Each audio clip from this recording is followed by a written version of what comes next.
Once I realized that I was on a path that was headed nowhere, I had to figure out a way to get off of the train.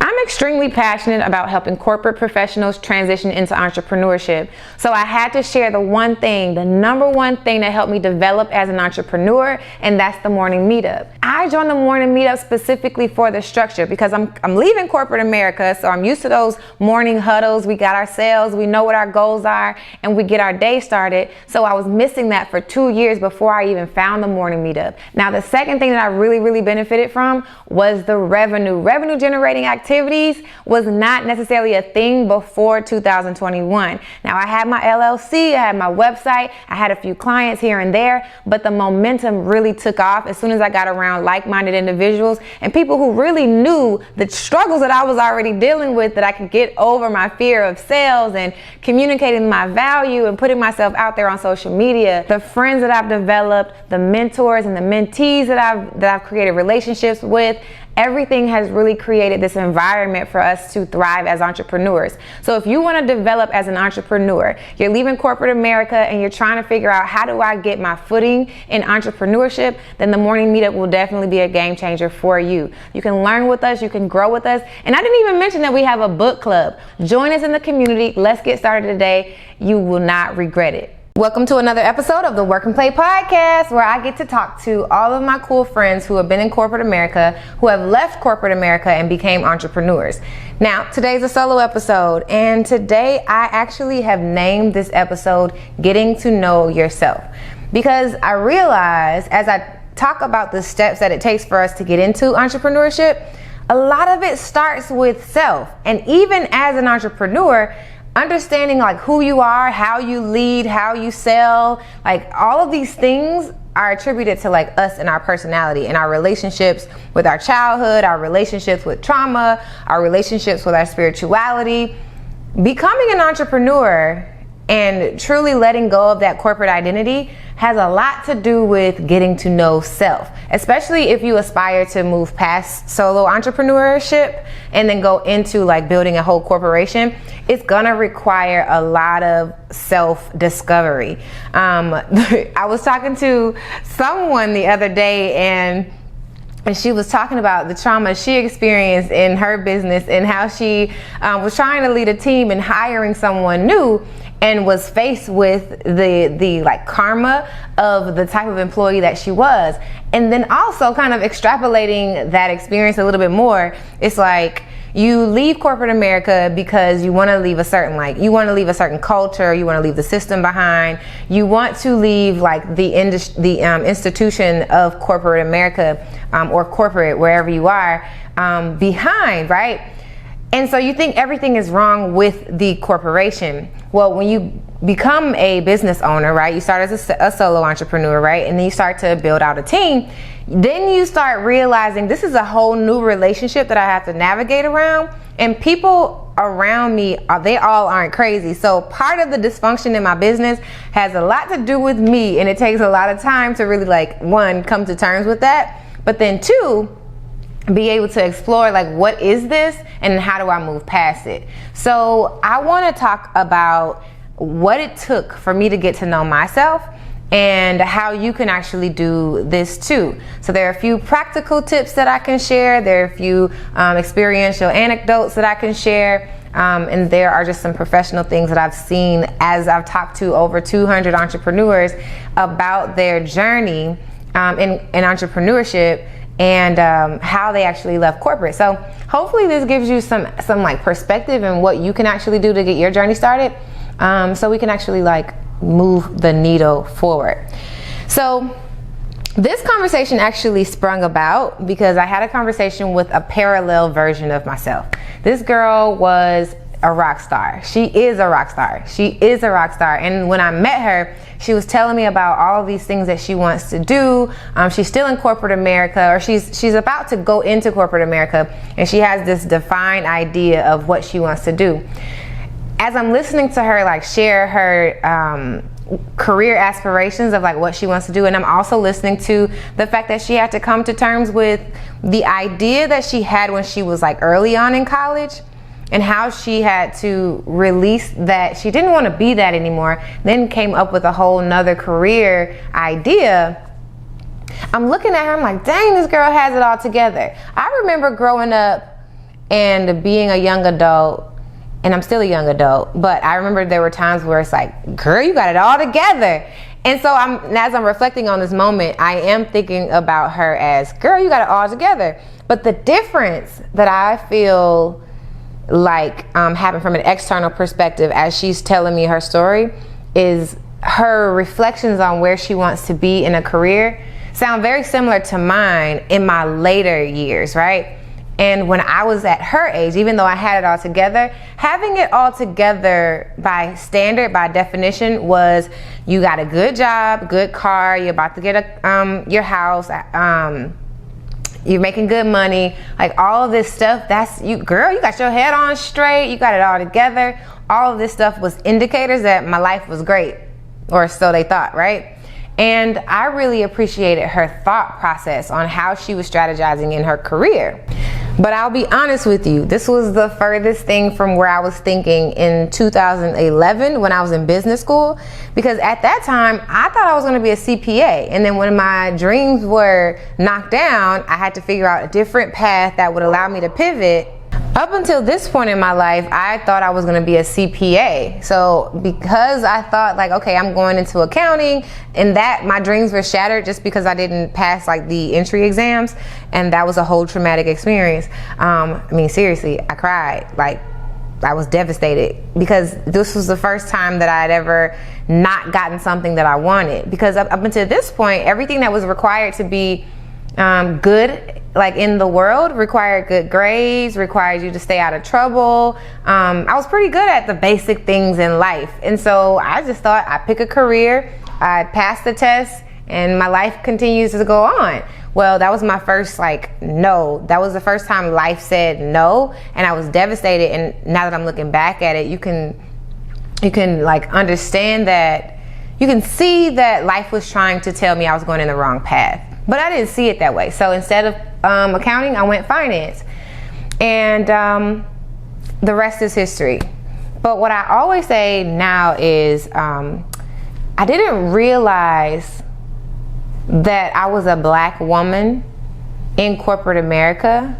And when I say corporate America, that thing started when I started studying for finance. I didn't realize, I didn't identify with being a black woman and the black woman experience in corporate until I was about 25.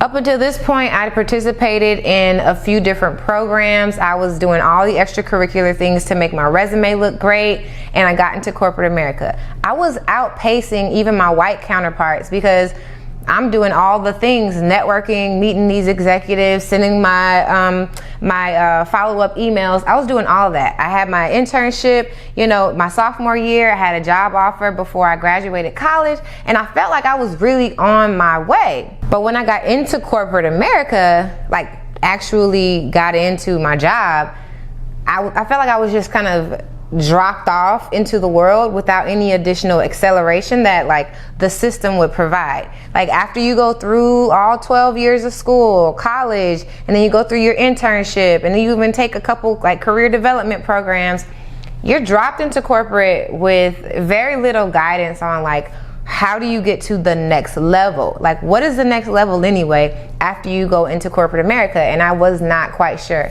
What I did know is that I did not want the options that were available. And because of the options that were available and the type of job that I had, I was severely unhappy with my life. I felt like I'd done all this work to get to this place, and I didn't even enjoy it. So for me, I wasn't necessarily seeing myself as a black woman or anything like that. I literally was just unhappy, and I feel like a lot of college students and professionals feel this way, no matter what your race is. So up until this point, I never really felt like my race was keeping me back, right? The top 3 responses that I get when I ask, why do you want to leave corporate America, are that you want financial freedom, you want to own your own time, and you want to build a legacy for this generation and generations to come. Now, this is not a solo job. In order to transition from your 9-to-5 into entrepreneurship, it's going to take community and it's going to take resources. And I've created the community of pioneers who are going to wrap around you and help you make that transition successfully. So if you're interested in leaving your job, go ahead and click that information below. Let's get into the community and let's transition from your 9-to-5 into entrepreneurship successfully. Now let's get back to the episode. I say all that to say, when I got to a point in my life where I woke up and I knew what it was that I wanted to do in life, that's when I started to understand and notice the difference between me and others. And what I mean by others is just that when I start moving as I want to accomplish things, and I'm moving naturally and talking about what I'm passionate about, I realized that once I went off the beaten path, from the normal networking conversations and coffee chats that are gonna help you get that next promotion or get your new job. Once you start getting that FaceTime with another department, I realized once I started going off the beaten path that I was met with a little bit more resistance. And for me, I won't chuck it all up to race, because I also believe that I just wasn't supposed to be in that environment. And so it doesn't matter what I did. It could have been a white person in my seat. Once I realized that I was on a path that was headed nowhere, I had to figure out a way to get off of the train. Now, as I think about it, my internship actually wasn't that bad. I'm a little bit frustrated at this, and so I'm gonna share my grievance, because when it comes to me being in my internship, I actually had a ball. What they do when you're in an internship in corporate America, and this is for my kiddos who are about to have their first internship in corporate America, you're gonna get a project. Well, good organizations will give you a project. And when I say good, I just think that projects are a great way to learn, especially when you have, anyway, let's get into the story. In my first company, when I went into my internship, I was given a 10-week project. I was given an ideal, I was given a problem, and I was also given resources, like people who dealt with that problem. And then I was given free reign to figure out what the solution was going to be. Now, at the end of the 10 weeks, I was supposed to present my solution, and it ended up being this Excel report, automated Excel report that calculated costs and people could actually use to save millions of dollars in their business. And so this project was really cool, especially presenting the project and thinking about the project and having conversations with people. And I was on the track, the internship track was supposed to set me up for being a business analyst. Well, when I got the job, and I was super excited because I didn't have to worry about getting a job my whole last year of college, the job had not, I can't say it didn't have anything to do with the project, but my project was so high up that the work that I was doing as a business analyst had nothing to do with each other. I mean, down the line, you realize there are operations type roles that help and inform the business analyst's job or make it easier for the business analyst to do their job. But by and large, the project that we were doing, it was going to take you five years from BA to get to that level of thinking again. And I feel like I got duped. So all of this to say, all this stuff has nothing to do with me or my spirit or anything. But at the time, I'm really just realizing I'm just really unhappy with this job, with this life. I think Katy Perry she came out with a song where it's do you ever feel like a plastic bag drifting in the wind, wanting to start again? Something like that, where I really just felt listen, I just feel like I'm drifting. I had no idea of what I wanted to do. So coming back so that was my internship. Technically, I had a good time there. Bringing it back to corporate America, I'm an adult now. I have a real job and I'm working. I wasn't necessarily happy. And I'm looking around at my coworkers and my colleagues, and I'm realizing why isn't their experience, they seem like they're really happy. And I was just thinking how am I the only one who isn't happy with the situation? Now, what was I not happy with? One, I was a data analyst, and for some reason, I don't know how I tricked myself into believing that I really liked like numbers. I think numbers came easy to me. I think numbers came easy to me because it was math, and I used to always say 2 + 2 is always going to be 4. But if I have to write a paper, it's going to be graded subjectively. I never really knew like what I needed to say. I would also say things like, if you give me a multiple choice question, or give me a multiple choice quiz, I can more than likely get 100. But if you give me like open-ended questions, I didn't have confidence in my responses, which when I think about it, is actually uncovering an insecurity of mine, because when as an adult, I have really always kind of held this insecurity with like reading comprehension and expressing my thoughts and expressing my voice. And that comes, like, even when I talk about being, that I wanted to be an accountant, the test that I failed was a reading comprehension test. And it was about taxes and the laws and how I interpreted this page. And I think I was traumatized by the fact that I was trying to fit myself into a bucket, and I really didn't trust myself to speak or read something. We're gonna have to process this one later, but hey, we're talking about getting to know each other, getting to know ourselves. So I think it's fair that I share with you guys even things that I've learned through, not overcome, because when it comes to like reading comprehension, the best thing that helped me overcome that was reading more. Once I read more, then I started to speak differently. Once I started speaking differently, people started to realize, hey, there's something in that nugget of yours, which takes me back to the beginning of my journey before I ever became an entrepreneur. So we talked about, I said I was going to share with you some practical things that you can do to explore yourself, to get to know yourself, because right now you might be very well like me, where you go to work every single day. You can complain about your job 30 to 60 minutes on a conversation with one person. I mean, seriously, you could talk about how your boss won't let you be great, all of this stuff, and you still aren't making like progress in terms of your self-development. So the things that help me get to know myself really do start with the little things, such as reading. The first thing that I will start with is reading, and I share this part all the time, but because I was looking up and I was seeing people who didn't seem like they were having the same experience in corporate as me, I felt alone and my work started to fail. I didn't try anymore. I wasn't showing up in the workplace like a go-getter. And I didn't even feel like showing up like that. Remember, like I tell you, I was excelling until I wasn't.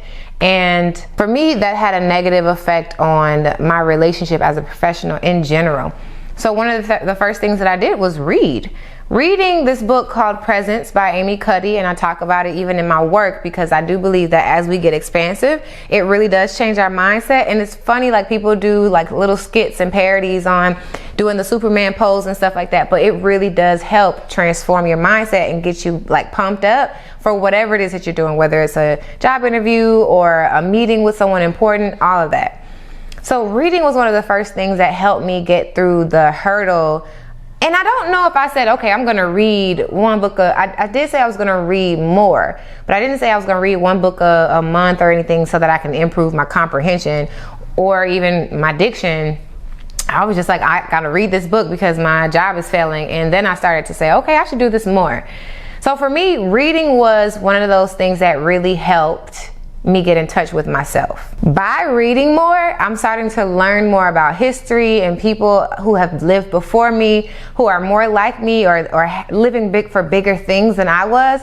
And I started to get involved in learning about my history as a Black woman. And I grew up in Atlanta, so I talk about this. I've said this before, maybe not on the podcast, but because I grew up in Atlanta, I knew the core African Americans who like made it to like mainstream Black history. So I knew Mary McLeod Bethune because I went to a Black school, a Black name school, and I knew Martin Luther King, I knew Malcolm X, I knew Harriet Tubman, Rosa Parks. but I didn't know the works of Malcolm X. I didn't know the philosophy of Martin Luther King. I didn't really like get down into Booker T. Washington and his like juxtaposition with W.E.B. Du Bois until I started to really like think like, who are the people who came before me? I believe that other like regions of the U.S., they do more research on what happened down here in the South than we do. And I'm not in the education system, so I don't necessarily know why that is. Thank you so much for watching the Work and Play podcast. This episode is sponsored by the Boss Up Conference, which is a community for entrepreneurs, CEOs, celebrities, and corporate executives to come together, network, and solve some problems. Thank y'all so much for being supporters of the Work and Play podcast. And thank you for watching the Work and Play podcast and all the episodes before. Now let's get back to the episode. A lot of the Black figures that we truly need to know about so that we can understand how to move society forward. After I started learning this type of stuff, having conversations with my friends is the second thing that really helped me get to know myself, because now my friends are responding to me differently when I typically might not necessarily have like something to say. If we were talking about Black Lives Matter or something, I then became like opinionated about things that were going on in the world. So getting to know myself through conversations with my friends is the second thing that you could do today. But first, I would say starting with reading so that you have something you want to share, because when I think about it, this is a really good idea and I have to share it with you. But read the things that you read, also going to your friends and having conversations, you'll start to understand like who's in the mindset or who will maybe like come on to the mindset of like personal development and being a better individual. You'll start to find out who are those people who are going to be like-minded, or those who are like, you reading, what are you doing? Like, oh, Aryelle's reading again. You'll identify those friends who may or may not be on the journey with you in entrepreneurship. But enough about that. The other thing that I did a lot before I actually transitioned into entrepreneurship was really, I just was inundating my mind with a whole bunch of YouTube videos. I would wake up to Jim Rohn and go to sleep to Les Brown. I had to be hungry, and I just knew that I did not want to die with my dreams inside of me. These are things that I just really did to feed my soul. And then I started to like figure out which ones felt better to me. There are other motivational speakers that I listened to, but didn't necessarily speak to my soul. And it really helped me get to know like, who's that voice inside of me? So even now, when I feel down or when I feel like I don't want to do any work, Jim Rohn might play in my head, like work harder on yourself than you do on anything else, right? Or Les Brown, gotta be hungry. And I have to be like, okay, do I want it that bad? Like, do I want it bad enough? And if I do, then I need to get up off this couch. But getting to know yourself requires you to get to know your thoughts, right? To shape your thoughts, to be able to hear yourself think, to be able to hear what it is that you want, and even to be able to express the dreams that you have. So for me, YouTube videos was a good start. I also use YouTube videos for me to like kind of find people who are experiencing similar things that's me. Like I would look up, how to quit your job, or quitting your job without a plan, or how much money do you need to, like I was really getting to know like what does my situation need to look like as well. So gathering information, getting to know myself, reading, spending time with myself, talking to my friends, all of these things really shaped who I am. The biggest thing that I will say that helped me get to know myself over the years is therapy and journaling. These two things combined really helped me come into a conversation and really like think about what it was that I wanted to get out of therapy and how I wanted to express and explore my thoughts. I will say that within a 6-month time period of me getting to talk about like what it is that I'm exploring, I got to uncover this one like idea that when I was a child, the adults around me, I took on the persona that I had to take care of business, right? That I had to raise myself. And because I felt like I only had myself to take care of, meaning like I was the only person who would take care of me, then I had to like show up for myself in a different way. I wasn't vulnerable to people. I didn't ask for help a lot. There were times that I really would suffer in silence because I didn't feel like there was anybody to help me anyway, or who could provide like good, decent guidance. So when I went into corporate America, there were situations that were uncovering the fact that I'm afraid to ask for help, or like I don't feel supported, and I'm projecting, and I'm not speaking up for myself. I'm not advocating for myself.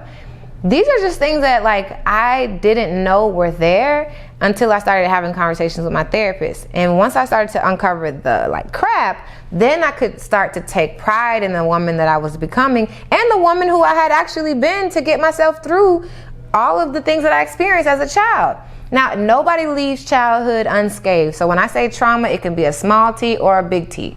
Your trauma is your trauma story, but exploring what that trauma has done for you, like whether it shaped a story where I got to be a go-getter, or it shaped a story where nobody's going to help me. I think therapy and journaling really allows you to express yourself and explore your thoughts in a way that you can bounce it off with someone, you can listen to it, and then you can say, hey, how does that person sound? And I've realized most of my thoughts are pretty valid, even when I think I'm crazy. Now, getting to know yourself has its side effects, because when you start to understand yourself a little bit more, you start to have more empathy for yourself and for your past self. When I tell you I listen to like motivational talks, there's a mindset in entrepreneurship that says you have to be delusional to work hard at a business. You have to be successful in entrepreneurship, rather. You have to be able to tune out all of the other stuff and push yourself harder. Even if your body says you're tired, you have to be able to die on the treadmill. These mindsets in entrepreneurship really kind of go against taking it easy on yourself at times. So the side effects that might come up is, now that I'm aware that I'm tired or I'm burned out, I have a decision to make. I can either decide to take it easy on myself and find some self-care, or I can push a little bit harder. My go-to was always push a little bit harder, because I felt like the more I put pressure on myself, the better my body could adjust. But while I do want to be able to stay alive and live long enough to see my riches when I'm there and healthy enough to like enjoy them, I also don't want to burn myself out right now and sacrifice, or I don't want to not burn myself out, but not work right now and then not reach the level of success that I actually want to and I envision in my mind. So a lot of us, and I'm still processing this, but a lot of us have to understand and know what our body needs. Does it need a break, or does it need to go harder? And nobody can answer that question for you but you. So getting to know yourself, you also understand what it is that you need. My coach always asks me, what is it that I'm feeling in my body? And so now that I'm being able to express my thoughts and my feelings, I can also understand what is it that I need right now, so that I can feel secure in whatever decision that I need to make right now, in whatever stress that I'm going through, or to stop myself from ruminating because I'm still kind of thinking or overthinking and worrying about what I should do next, which is not healthy. Hey guys, it's Arylle from the Work and Play podcast. If you're getting any value from this channel, and I mean anything from the tutorials to the podcast to the random videos that you see on this channel, then I just ask that you do one thing. Please subscribe. Subscribe and share this to anyone that you think this resonates with, and drop a comment below so I know what other things that you want to see next. Now let's get back to the episode. The best thing about getting to know yourself is truly getting on the path of figuring out what your zone of genius is. Part of like my past was filled with feeling guilty for talking so much, for shining so brightly, for being so, assertive. And these things I turned down so that I can turn up other skills and make it in corporate America. I realized that the skills that I really had, the natural skills and abilities that I had in my body, I didn't necessarily feel confident that I can become a millionaire with those skill sets. I never gave myself, permission to explore those things and truly find out like where it is that I'm great at. Not just things that I'm good at, things that I can like do in my sleep. Like, those things are great. And having like certain skill sets like data analytics will always provide a certain level of job security if that were ever a thing, if I wanted to go back to corporate America, which I don't. But now that I'm in a role where I can share my thoughts through verbal communication, and I can literally help others through listening, these are skill sets that I want to hone in on. These are things that I've learned that make my body feel good. And when I see that it represents itself in other ways in my clients, I am enamored when it comes to like seeing the growth in other people. So when it comes to like the first thing that it takes for you to become an entrepreneur, I would say get to know yourself. But it's not to say that you'll get to know yourself in one sitting and 6 months later, voila, I'm there. Just start with one of the things that I just shared. Get to know yourself and then start taking the journey as you find out what your thoughts are telling you, your emotions are telling you. After you go to therapy and your therapist shares a little bit about what she hears or he hears, and really start to explore what is your life trying to tell you about what you need to do, what type of business you need to go into, what type of career person and professional you want to be. Is it a freelancer? Is it a solo entrepreneur? Is it a small business owner? Or do you want to create another corporation? All of these questions about entrepreneurship will be uncovered to you as you know more about yourself. Who do you want to work with? Who do you want to help? Why do you want to help them? Right? What is something that you can do every single morning and not get paid for it, and you'll still be happy in this world? These are questions that really allow you to get to know yourself and require you to do some digging, as opposed to trying to go through life on autopilot, because that's what we do. We continue to work. We work ourselves to death, whether we are in corporate or entrepreneurship, and we don't give ourselves time to think.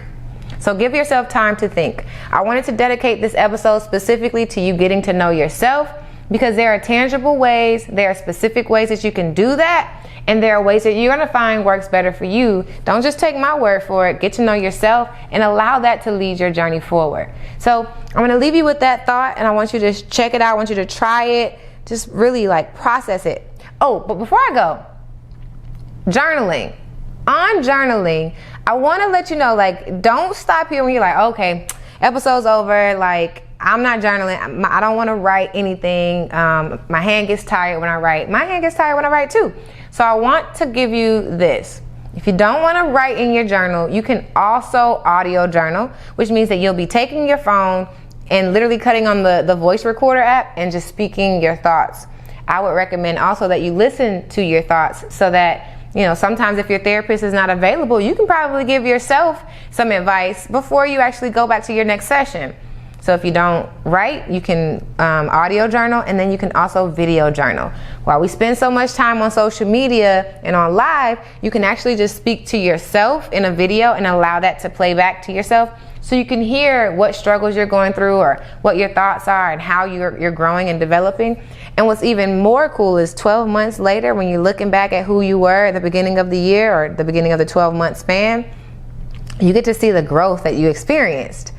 And I think that's dope as well. So I wanted to leave you with that practical tip. I didn't want to leave journaling with that like haze of, I don't want to do that. So if you watched this far into the episode and you're really trying to figure out, how do I get in touch with myself, these are some ways that you can actually do it.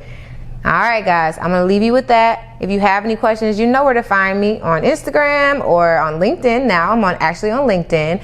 Or you can just drop some comments down here on YouTube, because I check this out as well. And last but not least, if you have comments or you want to rate and subscribe on Red Circle or your favorite podcast player, you can do that as well. So until next time, y'all go be great. I'll see you next week.